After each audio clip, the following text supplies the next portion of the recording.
What happens when a college cheerleader and beauty queen is accused of disposing of her newborn baby?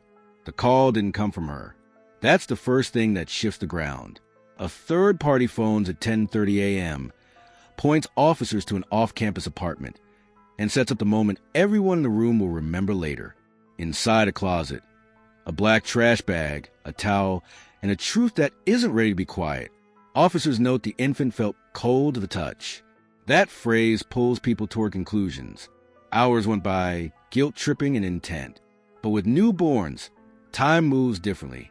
What it really tells you is that there's a fight ahead, and the person at the center of it wasn't even home. Welcome back to the Criminal Minds. Before we continue, thank you for being here.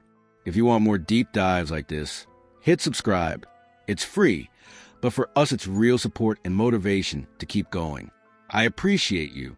After the call was made, police arrived, but the mother wasn't at home. Officers searched for nearly an hour and found Laken Snelling around 11:18 a.m. She was brought to HQ and medically checked. In any investigation, that gap where someone was who they saw what they did becomes its own timeline. Police reports say she later admitted giving birth at home. They also say she cleaned up and hid the baby and the cleanup materials together. People want answers by headline. The initial autopsy didn't give one. It was inconclusive. That frustrates audiences and prosecutors equally. But in newborn cases, it's common. As a forensic scientist explains, signs of trauma can be subtle or absent, and some forms of deprivation leave no obvious marks. The call isn't made in a vacuum. It's built from autopsy findings plus scene evidence. Did breathing outside the womb happen, even briefly? Were there indicators that life was present, or was this a stillbirth? Those distinctions don't just change narratives, they change charges. Before we get to law, we need the context people keep circling back to.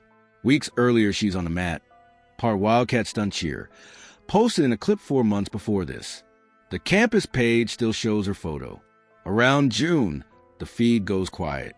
She'd been very active before. You can read 100 things into silence. Detectives don't. They treat it as one data point.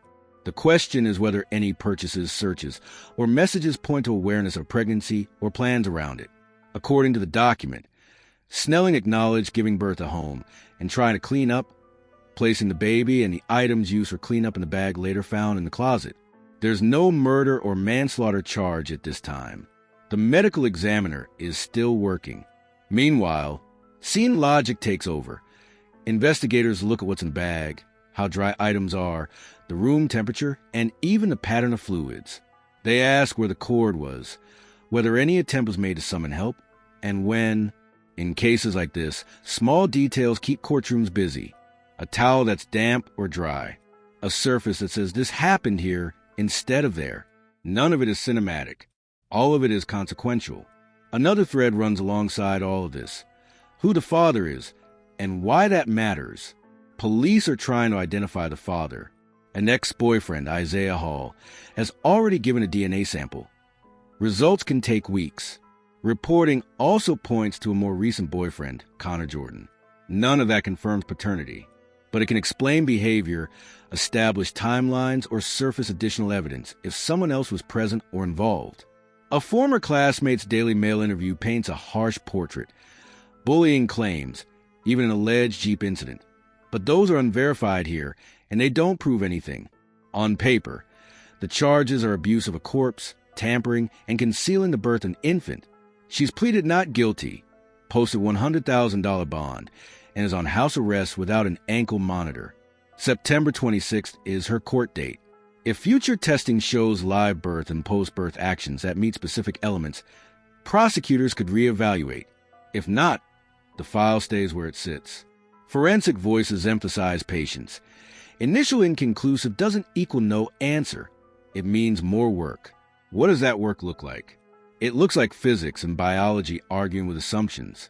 Cold to the touch is not a stopwatch. Newborns cool quickly. The word cold is qualitative, not a measurement. Investigators study drying patterns on towels and surfaces because time lives inside liquids becoming solids. They study room temperature and the state of the bag. They work with the pathologist to decide whether breathing occurred, looking for physiological signs and scene behaviors that point to life outside the womb. There's no perfect checklist, only a conclusion built from fragments. The scene, the body, what was said, and what objects quietly insist must have happened. Right now, this case is not charged as homicide. It sits in the space between what's alleged and what can be proven after science finishes talking. If you were on the jury and learned only what's in this record today, third-party discovery, mother not home, cold to the touch, a bag with cleanup items, an inconclusive autopsy, what one additional fact would you need before you can make any judgment at all? Proof of breathing, a precise time window, or communications that show knowledge and intent? Drop your honest take below. I'll be in the comments reading.